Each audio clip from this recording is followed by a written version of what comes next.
Modelling দিয়ে career শুরু করেছিলেন তানজিন তিশা। এরপর অভিনয়ে এসে থিতু হন। এখনও অবশ্য নাটকের ফ্রেমে বন্দী এই অভিনেত্রী। নাটকের দীর্ঘ ক্যারিয়ারে বেশ জনপ্রিয়তাও অর্জন করেছেন, কিন্তু ব্যক্তিজীবনে কিছুটা এলোমেলো। প্রায় সময় বিতর্কিত কাণ্ডে সংবাদের শিরোনাম হন তিনি। তবে সেই সব ঝুটঝামেলা পাশ কাটিয়ে অভিনয়ে বরাবরই মন দেন তিনি। সাফল্যও পান হাতে হাতে।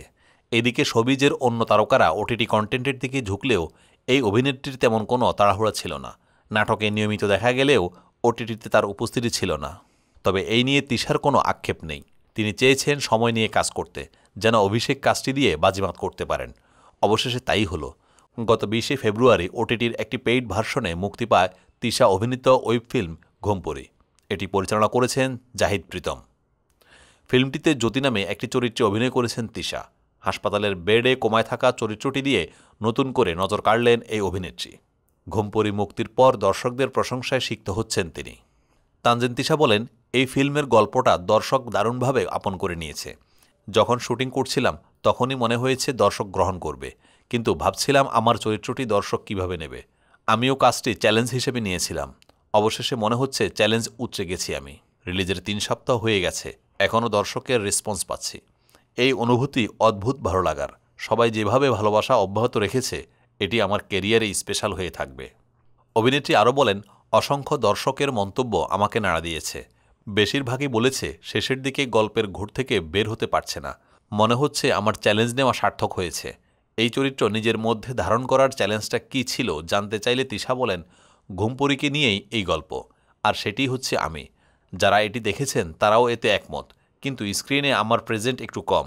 যখন স্ক্রিনে আমি মিসিং থাকব না, তখন মানুষ যেন ঘুমপুরিকে খোঁজে। এটাই ছিল আমার বড় চ্যালেঞ্জ। বেডে শুয়ে থাকাকালীন সংলাপ না দিয়ে আমার তাকিয়ে থেকে অ্যাক্টিং করাটা ছিল অনেক চ্যালেঞ্জের। অন্যদিকে চঞ্চল মেয়ের ক্যারেক্টারে দর্শক অন্য লোকেও দেখেছে, এটাও ছিল চ্যালেঞ্জের। সব মিলিয়ে জ্যোতি হয়ে ওঠা এবং পুরো কাজটাই ছিল চ্যালেঞ্জের। সেই দিক থেকে দর্শকের ভালোবাসায় মনে হচ্ছে চ্যালেঞ্জ সার্থক। আসন্ন ঈদুল ফিতরে মুক্তির দৌড়ে থাকা সিনেমাগুলোর মধ্যে সবচেয়ে আলোচিত নাম মেগাস্টার শাকিব খানের বরবাদ সিনেমাটি। কিং খানের এই সিনেমা নিয়ে বরাবরের মতো দর্শকদের আগ্রহ তুঙ্গে। সিনেমাটি পরিচালনা করেছেন মেহেদী হাসান হৃদয়। নির্মাতা হিসাবে এটিও তার প্রথম সিনেমা। সম্প্রতি সিনেমাটির টিজার প্রকাশ করে দেশ বিদেশে হইচই ফেলে দিয়েছে শাকিব, যেখানে শাকিবের লুক ও অ্যাকশন সোয়াগে বুঁদ হয়ে দর্শকরা বলিউড এবং ভারতের সাউথের সিনেমার স্বাদ পেয়েছেন। পাশাপাশি প্রেক্ষাগৃহের মালিকরাও সবচেয়ে বেশি আগ্রহ দেখাচ্ছেন বরবাদ নিয়ে। তবে এই সিনেমার একটি বিশেষ দিক হল, এতে শাকিবের সহশিল্পী হিসেবে অভিনয় করেছেন ওপার বাংলার বর্তমান সময়ের আলোচিত নায়িকা ইদিকা পাল। এর আগে অবশ্য শাকিবের সঙ্গে প্রিয়তমা সিনেমায় অভিনয় করে ব্যাপক প্রশংসা কুড়িয়েছেন ইদিকা। এবারও তার ব্যত্যয় ঘটেনি। বরবাদ ছবির দ্বিধা শিরোনামের গানটির প্রথম ঝলক প্রকাশ্যে আসার পর এমনটাই ভাবছেন ভক্তরা।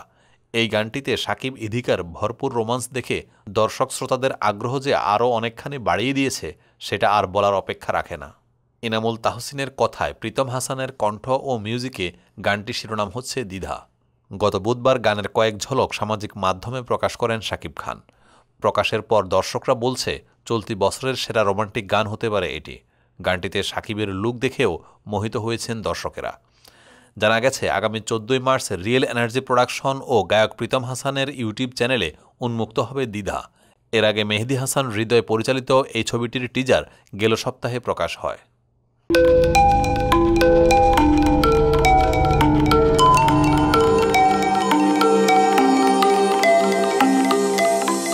টিভি দেশ ও দশের কথা বলে।